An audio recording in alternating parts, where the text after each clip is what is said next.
So what is animation? Animation is a form of entertainment that is from moving objects, but can be broken down into two categories. First, we'll start with 2D.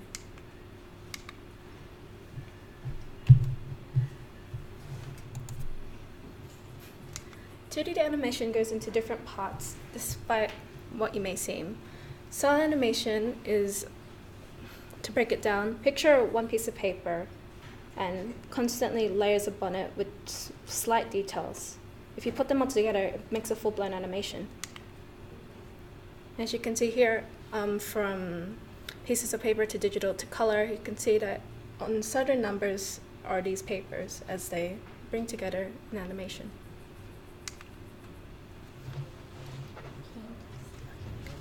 So basically, path animation is you have an identified path, and the object that you animate will go along that path. So it's mostly to do with simple animations. So there are two ways you can do path animation. So can I just, because I didn't bring any, I couldn't copy any gist. So there is one where there's an identified path, do that, and then the object will move along this path. And then there is one where you have locations already, and your animated object will move along there.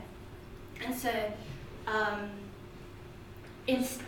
so the second one's using keyframes. Yeah. Each of those spots is a keyframe that your object will pass through. Yeah. And so I think they've added one. So as you can see, that spaceship went around. It's path animation. So behavioral animation is pretty much the control of many objects. They use this animation in a lot of crowds, a lot of numbers where there's way too many to just animate one by one. As you can see in these animations, there is many things that are animated. It's pretty much a duplicate to save time, money, and labor. Okay, so morphing is you have a shape, example me, and then I turn into, I don't know, Shrek. So to morph, you use tweening or in-betweening. So usually in animation, they would have kind of simple, how do you say it? So example, my arm, it would be, they'll have an animation drawing of this, and then this. And then the in-betweening would be, to make it kind of seamless movements, is just the in-betweening of this shot from this shot.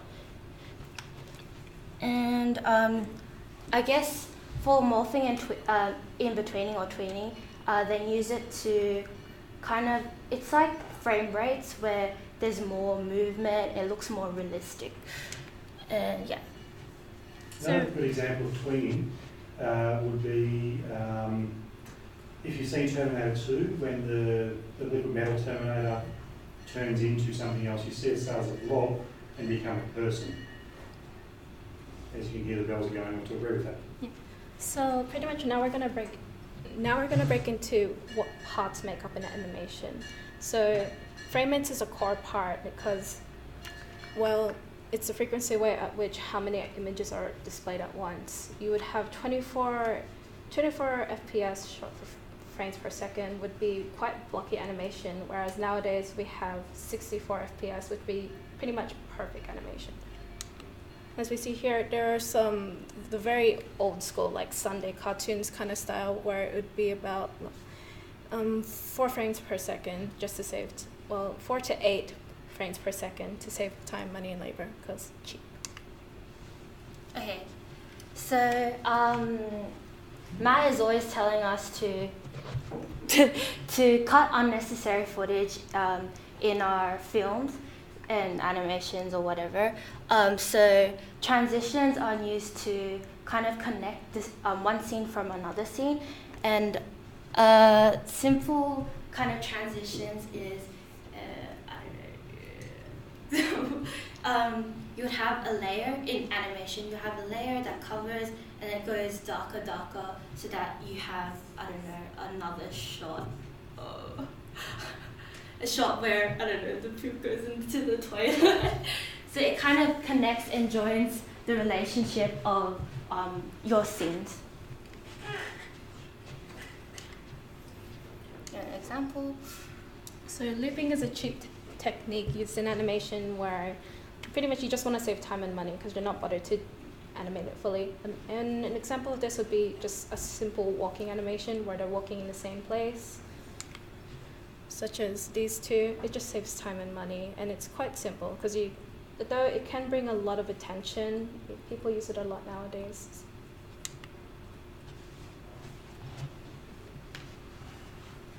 So the 3D animation. Modeling is when we use wireframes to create objects. You can also scan them in and create them by hand.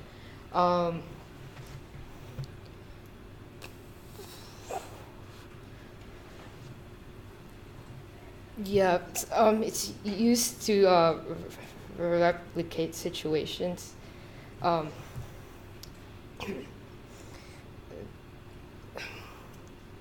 A good example of this is CGI. So when Thor's using his hammer, it's a great example of that. Yeah, like when no. There are examples there for characters. We use wireframes to animate faces, the faces of the characters. Yeah, as you can see.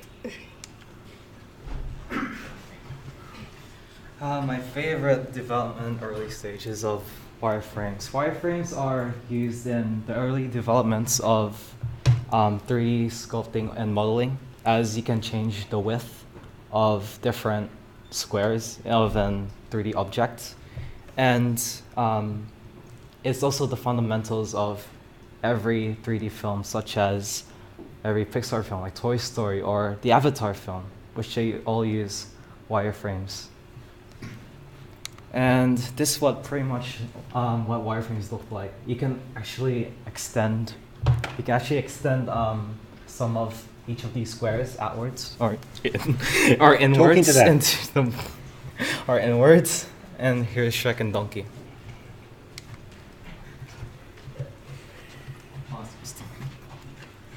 3D rendering is when you convert a 3D sculpting image into a kind of realistic, kind of visual image. It's used to create architecture designs where it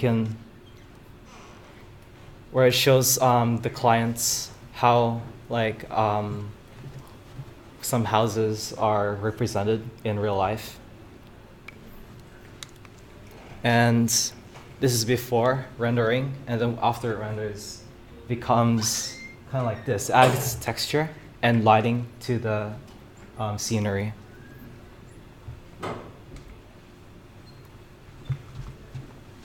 So morphing is when we have objects change, like have a seamless transition into another sort of image. So a great example of this is facial movements. And why we use it is because it makes animation more complex. Because our industry is very demanding, and we in games such as Call of Duty and Grand Theft Auto, I meant to say that.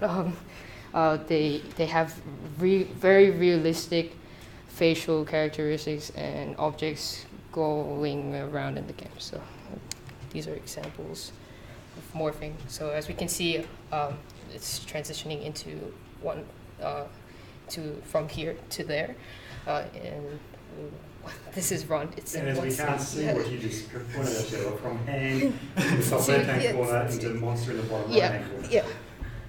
Yes, Tom? Is that the monster from Scooby-Doo 2? It is. Yes. Great question. I'm glad you asked.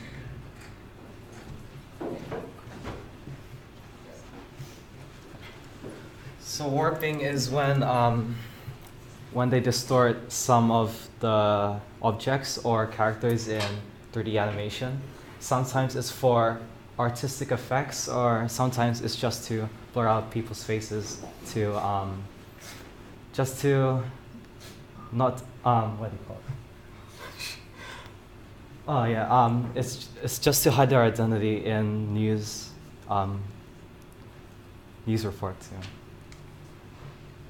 Well, I just got a GIF or GIF, whatever you say it. I think that's it. Motion capture. Okay, motion capture is when we sort of capture an actor's movements, usually just a couple of seconds, with tracking cameras, which is optical. But then we use systems which is non-optical to sort of take those images and put them through a system so we can animate over them. We use this in films like Lord of the Rings, Avatar.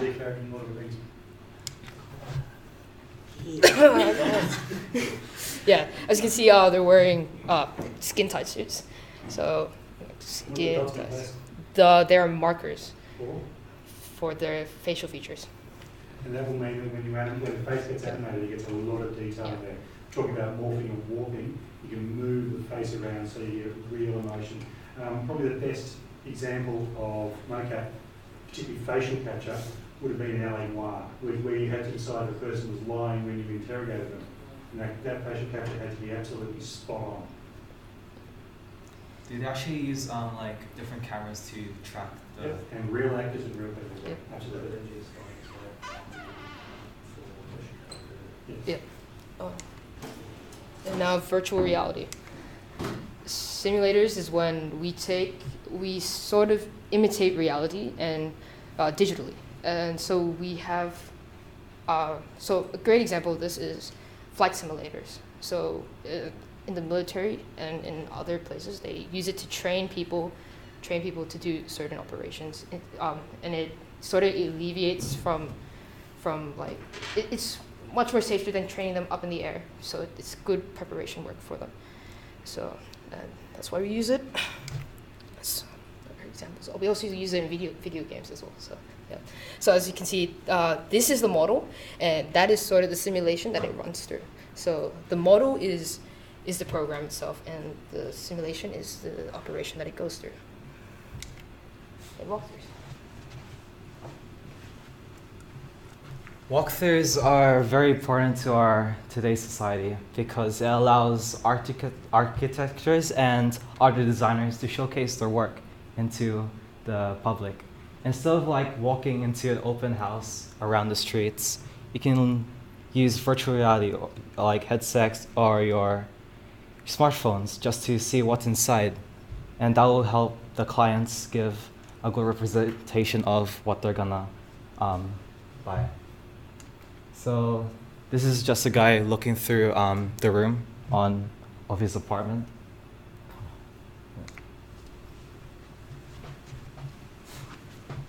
Okay, so it's basically just you know how we now have a 360 camera.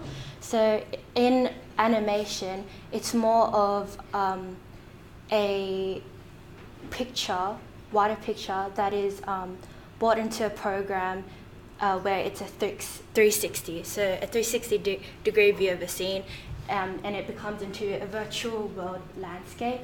And this can be in context of games, and possibly in the future we could have movies where we can have a 360 view of what surrounds us.